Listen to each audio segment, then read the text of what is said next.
हरे कृष्णा। तो ये बहुत ही अच्छा और इंटरेस्टिंग और इम्पॉर्टेंट प्रश्न है। तो किसी ने पूछा, वाल्मीकि रामायण पढ़ रहे थे, श्लोक और उसका जो ट्रांसलेशन। तो उन्होंने बालखंड में आया जो शुरुआत में 14वां अध्याय में 34 श्लोक के क्रमांक में चल रहा है। तो वहाँ पे कुछ लिखा था, तो उनका थोड़ा कन्फ्यूज़ हो गया, पूछने लगे कि वहाँ पे लिखा कि दशरथ महाराज जो है वो यज्ञ कर रहे थे, और उसमें एक अश्व, एक घोड़ा जो है लिया और उसको बलि चढ़ाया, और उसका अंग जो है वो यज्ञ कुंड के अंदर समर्पित किया, और दशरथ महाराज बाद में उसका धुआं को सूंघते, और इस तरह से उसका जो पूरा पाप जो है और मतलब मुक्त हो जाता है। तो इन्हें पूछने लगे कि क्या है ये, बहुत क्रूर बहुत घोर जैसे लगते हैं, तो इसका सच्चाई क्या है हम देखेंगे।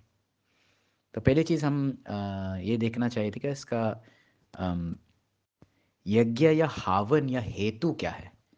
हम देखेंगे कि अभी जो कोई भी लोग कोई भी कौन से भी प्रकार की यज्ञ या हवन करते हैं, वो हमेशा विश्व शांति के लिए शुरू में अंत में कोई भी यज्ञ, अलग अलग प्रकार की यज्ञ है, उस हमेशा शांति पंचकम या शांति मंत्र, शांति स्तुति वो बोलने लगे कि सभी शांति शांति, मतलब ये पीस के लिए है, ये क्रूअल्टी के लिए नहीं है, ये शांति के लिए है। तो यज्ञ का पर्पस क्या है? पहले चीज़ विश्व शांति के लिए। अभी दूसरा पॉइंट हम देखेंगे। शास्त्र ऐसा कहते हैं कि त्रेता युग जो है मकई मतलब यज्ञ करने का बहुत प्रमुख है। हाँ, त्रेतायम यजतो मकई। तो हर युग जो है वो अलग है, हम कंपेयर नहीं कर सकते, हम तुलना नहीं कर सकते।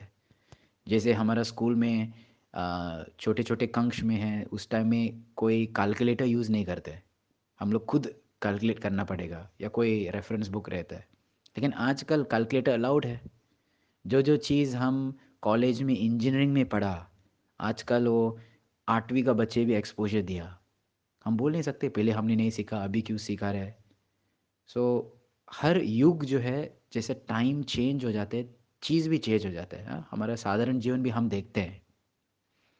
तीसरा पॉइंट जो है, दशरथ महाराज जो है इस संबंध इस सेक्शन में उन्होंने एक पुत्र कामेष्ट यज्ञ किया। क्यों? इच्छा है पुत्र प्राप्त करने के लिए। तो केवल अश्वमेध यज्ञ नहीं किया, वो बहुत अनेक अनेक सोम यज्ञ, अलग अलग यज्ञ किया उसके बाद में। अश्वमेध यज्ञ क्या है?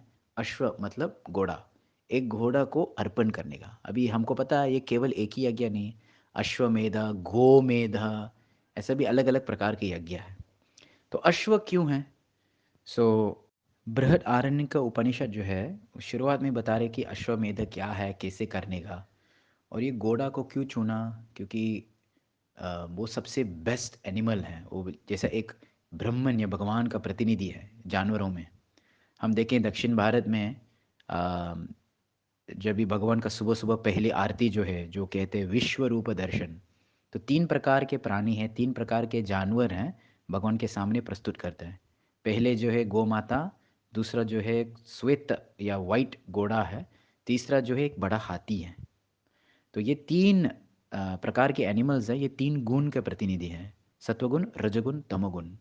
जो इस गुण का सबसे श्रेष्ठ सर्वोत्तम प्राणी है, उसके भगवान के सामने लेके आते हैं।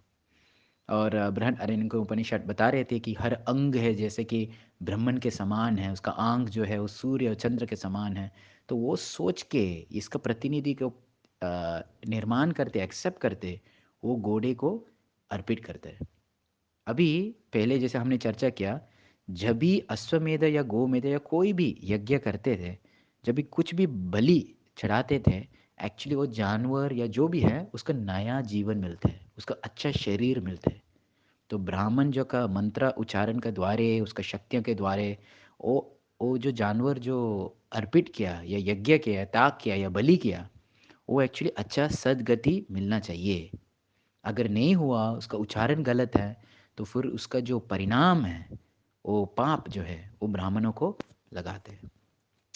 सो इस तरह से हम देखेंगे। फिर अभी ये जो श्लोक आता है रामायण में, ऐसा कहते कि धूमगंधम वपयास्तु जिघ्रंति स्म नराधिपः। और राजा जो है जिघ्रंति, स्टार्ट टू स्मेल, धूमगंधम द स्मेल। तो अभी ये सुनने के बाद लोग सोचे ये तो ज़्यादा हो गया, मतलब मांस जो है पकाते हैं एक प्रकार की, और वो स्मेल कर रहे हैं, और ऐसा कहते यदा कालम यदा अन्यायम निर्नुडम पापम आत्मना, निर्नुडम पापम आत्मना, जैसे वो सूंघते हैं उसका पूरा पाप धुल जाते हैं। तो त्रेता युग में ये प्रकार एक प्रकार की तरीका है कैसे लोग को ग्रहण करना। हाँ, सो क्षत्रिय लोग जो है वो जो मांस नहीं खाते हैं, उसको कैसे ग्रहण करने का, उसको कैसे सूंघते स्मेल करके वो एक्सेप्ट करते। अभी ये याद करना, वो जो चीज़ है अभी वो यज्ञ कुंड के अंदर अर्पित किया, अभी ये साधारण नहीं है, ये प्रसाद है, ये प्रसाद बन जाता है। ओके, ये स्पिरिचुअल है, जैसे हम कुछ भोग लगाते हैं भगवान को, वो प्रसाद बन जाते हैं, हम ग्रहण करते हैं। तो उस टाइम में ये मांस हड्डी तमोगुण ऐसा नहीं है, वो पवित्र बन जाते हैं। लेकिन ये सारी चीज़ जो है हमको याद करना त्रेता युग में। अभी वही बृहदारण्यक उपनिषद जो ये सारे अश्वमेध गोमेध का वर्णन आ जाते उसमें ही लिखा कि कलयुग में ये सब चीज़ जो है निषेध है। ब्राह्मण शुद्ध नहीं, हमारा हमारा ज्ञान शुद्ध नहीं, हम भी शुद्ध नहीं, ऐसा कहते।